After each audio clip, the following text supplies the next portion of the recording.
Friends, मैं हूं doctor नीलम। आज हम बात करेंगे एल्पर्ट सिंड्रोम के बारे में। एल्पर्ट सिंड्रोम जो है, ये जो है कॉमन क्रॉनिक किडनी डिसीज़ होने का एक कारण होता है। मैंने बताया था कि कंजेनिटल प्रॉब्लम्स, अगर कोई प्रॉब्लम्स आपकी फैमिली हिस्ट्री में है तो उसकी वजह से क्रॉनिक किडनी डिसीज़ होता है। ऐसी जो सबसे पहली प्रॉब्लम थी वो है पॉलीसिस्टिक किडनी डिसीज़ और दूसरा होता है एल्पर्ट सिंड्रोम। तो ये भी एक जेनेटिक प्रॉब्लम होती है, इनहेरिटेड ऑटोसोमल। इसमें जो होता है कोलेजन, कोलेजन होता है एक प्रोटीन जो कि नॉर्मली हमारी बॉडी में होता है नॉर्मली।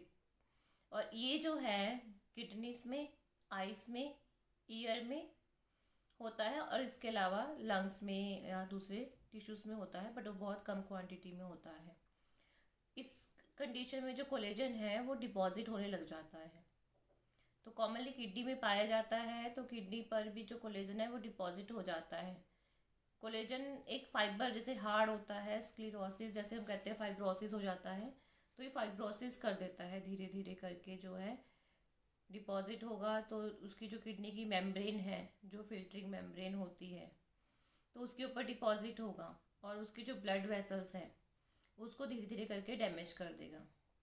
अब इस कोलेजन प्रोटीन की वजह से जब धीरे धीरे किडनी पर डिपॉजिट होगा, ये ब्लड वेसल्स में डिपॉजिट होगा, तो किडनी को ब्लड सप्लाई नहीं मिलेगी। उसकी फिल्टरिंग मेम्ब्रेन में जो पोर्स होते हैं उसमें से ब्लड जो है लीक होना शुरू हो जाता है।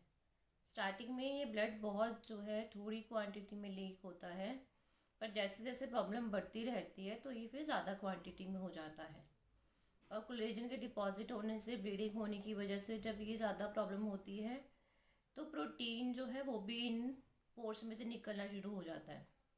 मतलब फिल्टरिंग मेम्ब्रेन जो होती है, फिल्टर करती है, उसमें पोर्स होते हैं छोटे छोटे, तो वो स्वेलिंग की वजह से, इन्फ्लामेशन की वजह से उनका साइज़ बड़ा हो जाता है और उसमें से प्रोटीन भी आना स्टार्ट हो जाता है। ये प्रॉब्लम जो है टीन एज में पाई जाती है। ये प्रॉब्लम टीन एज में इसलिए ज़्यादा पाई जाती है क्योंकि स्टार्टिंग में इसके सिम्टम्स नहीं आते, लक्षण नहीं आते। जैसे जैसे कोलेजन प्रोटीन जो है ज़्यादा डिपॉजिट होता रहेगा और वो किडनी को एक लेवल तक डैमेज कर देगा, फिर आपको इसके जो सिम्टम्स आने स्टार्ट होते हैं। तो इसीलिए इसके सिम्टम्स जो हैं 20 to 30 एज के बीच में आते हैं, ये होता है।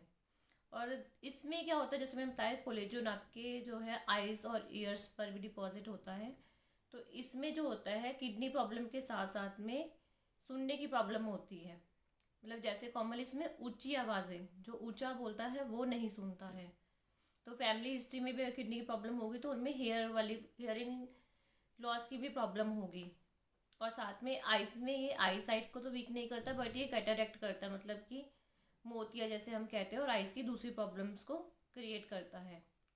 मोस्टली ये जेनेटिक प्रॉब्लम है। अगर फैमिली हिस्ट्री होगी किडनी प्रॉब्लम की और हेयरिंग लॉस की, तो फिर आपको जो है रूटीनली एक बार चेकअप करवाना चाहिए अपना।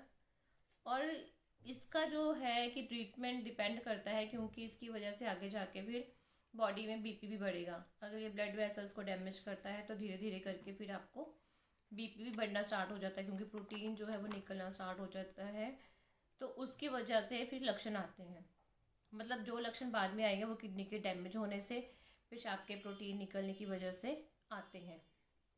इसमें आपका जो है टेस्ट आप करवा सकते हैं, आप पेशाब का टेस्ट करवा सकते हैं, उसमें प्रोटीन आता है, ब्लड जो है लीक होता है, तो पेशाब टेस्ट में पता चल जाता है कि ब्लड आ रहा है।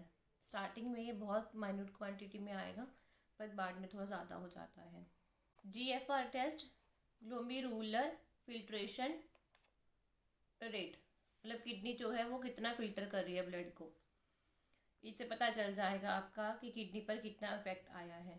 बाकी अल्ट्रासाउंड है, सीटी स्कैन है और MRI है, या फिर जेनेटिक टेस्ट इसमें होता है जब बाद में डॉक्टर्स को लगता है रिक्वायरमेंट आपकी केस हिस्ट्री के हिसाब से, फैमिली हिस्ट्री के हिसाब से, तब ये टेस्ट फिर फर्दर आगे करवाते हैं। तो इसमें जो भी सिम्टम्स रहेंगे आपको एल्पर्ट सिंड्रोम में, वो फिर वो किडनी के ही रहते हैं। जैसे सूजन आती है, पानी इकट्ठा होना शुरू हो जाता है, हीमोग्लोबिन कम होता है, फिर जो भी लक्षण होंगे सब किडनी वाले ही होते हैं।